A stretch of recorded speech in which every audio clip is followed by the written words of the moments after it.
The bustling streets of New York City promise some of the best eats in the world. But for everyday New Yorkers and tourists looking to get a taste, dining at the hottest restaurants in the city has become nearly impossible. Brunch, I think, is the most difficult time. I usually try going and lining up right before they open. Unless, that is, you're willing to pay up. Not just for the food and drinks, which can easily cost hundreds, but simply to snag a seat at the table. If you make things available, people will pay money for it. Enter sites like Appointment Trader, which can get you into trendy spots like Fort Charles, Carbone, and Polo Bar for hundreds, sometimes thousands of dollars. Creator Jonas Frey says the idea was born in line at the DMV. Yeah, there was a long line. I was wondering, how is it possible that I can't pay to get an appointment? There must be demand for this.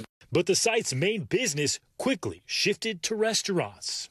I'm on the popular reservation site Resi right now, which is free to use, but there are no reservations available coming up here. I can put in my email, though, and hope there's a cancellation. Or if I want to spend some money, I can go to Appointment Trader, where I can find some reservations available, but it's going to cost me anywhere from $55 up to $300 just to get a table.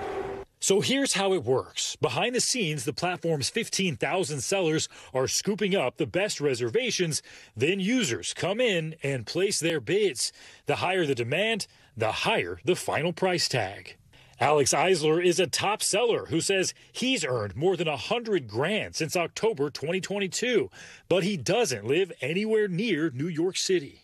This semester, I purposely have my Tuesdays with nothing, no classes. So Tuesdays is kind of like my reservation day.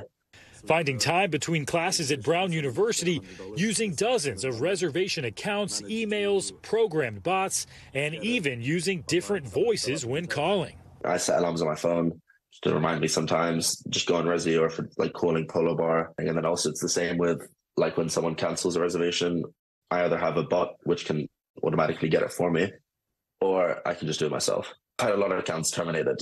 But are these reservation sellers stealing all the best spots? I mean, I feel like people are upset, but I feel like it's people who, as I said before, it's not like it was easy to get a reservation before.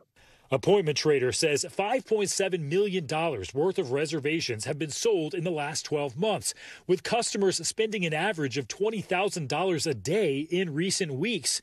The majority of that money goes to the sellers, with the site taking a 20 to 30% cut. But what do the restaurants who don't get a cut of the trade think of this growing business?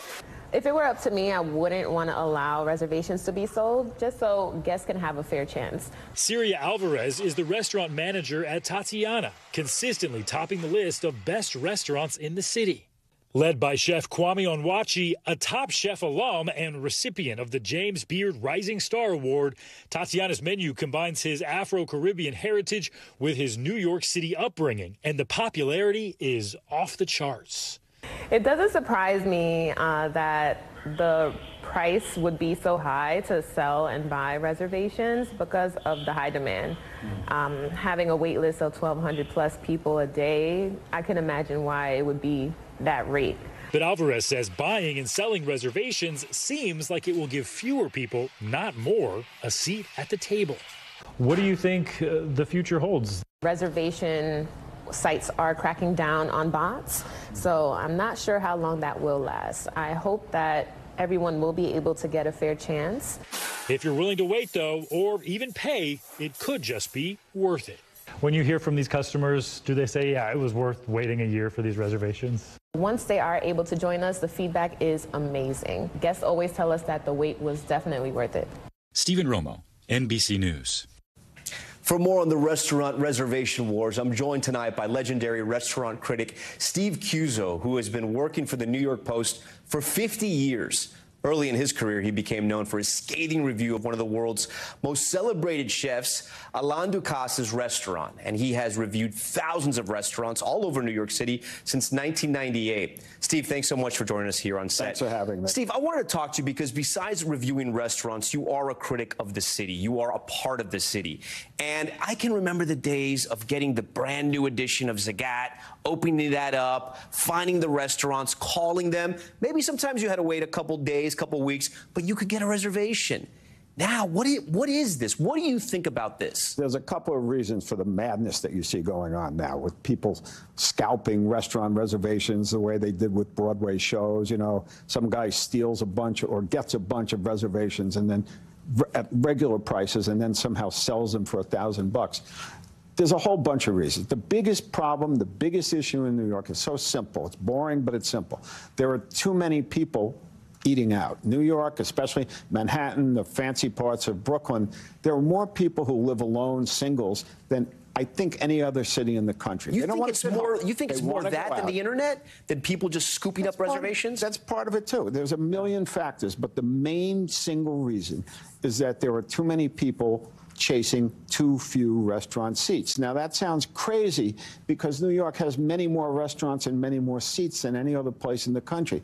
The problem is that the demand is greater than the supply, and that means that owners of restaurants and these sort of vultures and leeches who kind of latch on to the business can exploit the situation and drive everybody insane. We can have a conversation about whether this is a result of capitalism and it was going this way, but isn't what's going to happen that only the rich or the super rich are going to be able to eat at restaurants? And even people who come in from out of town are never going to be able to eat at the great restaurants that New York City has to offer. Well, good. If the people from out of town don't come in anymore, maybe because of congestion pricing, it'll make it easier for the rest of us. That's a different segment. But what do you think? I mean, does it bug you? Yeah, it bugs me to no end, and I'll tell you why. I'm somebody who has access. I'm a restaurant critic. I've been covering restaurants since, I think, 1998 for the New York Post. And so I have access. I know owners. I know all the publicists. I know the managers. And even for somebody like me, with all these privileges, it's become a nightmare trying to get reservations at new restaurants. And one extent, a couple of years ago, 2 years ago, there's a restaurant down in the village or NoHo called Les Trois Chevaux. I'm not good with French. Fancy little restaurant, and they opened, and the famous chef Angie Marr and everybody wanted to go there. And I said, I've got to write about this restaurant. So try to find. Well, they don't have a publicist, so that cuts off that avenue. They don't have a phone number. They don't have a phone. They don't have an email address. And I'm looking at this thing, there's like a portal, but you can never get through the portals. It's baloney, right? So I said, I want to go to this place. So I got on the subway and I got off at West 4th Street or whatever it was, or Broadway, Lafayette. And there was a restaurant in the middle of the afternoon. And I looked in the window and there's a bunch of people having a staff meeting. And I said, tested the door, door's open. And I just walked in and I interrupted their staff meeting. And I said, hey, guys, I want to eat here. Can somebody help? And so they look at me like I was a germ, coming in.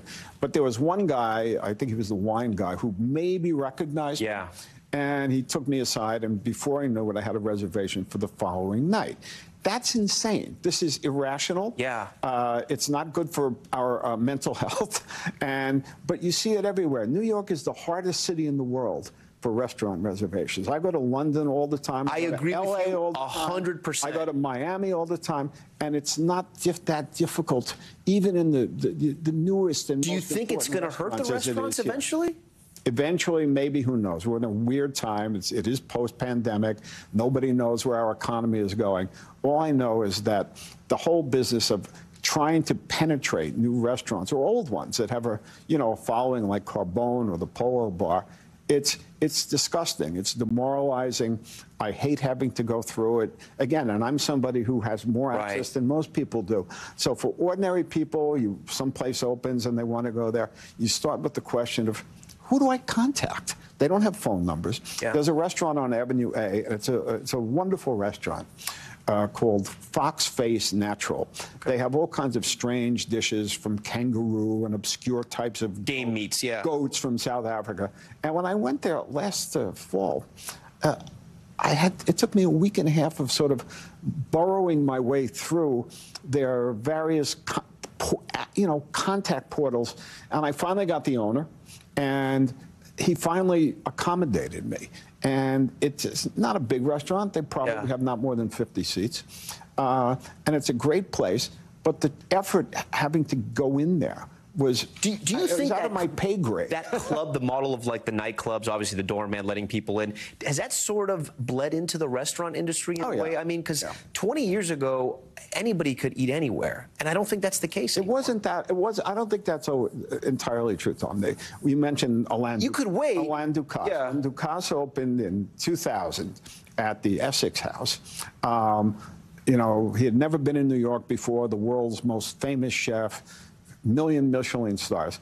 And the New York Times ran a story saying that, there's like a 9-month waiting list already. 9-month waiting list. So I thought that didn't really sound possible. And sure enough, I was able to get a reservation, and they didn't know who I was. In those days, I was an anonymous critic. I didn't deal with them, Steve Cuozzo or publicist or anything like that. And I got 2 reservations by walking in when they were not open in the middle of the day, and they weren't serving lunch yet.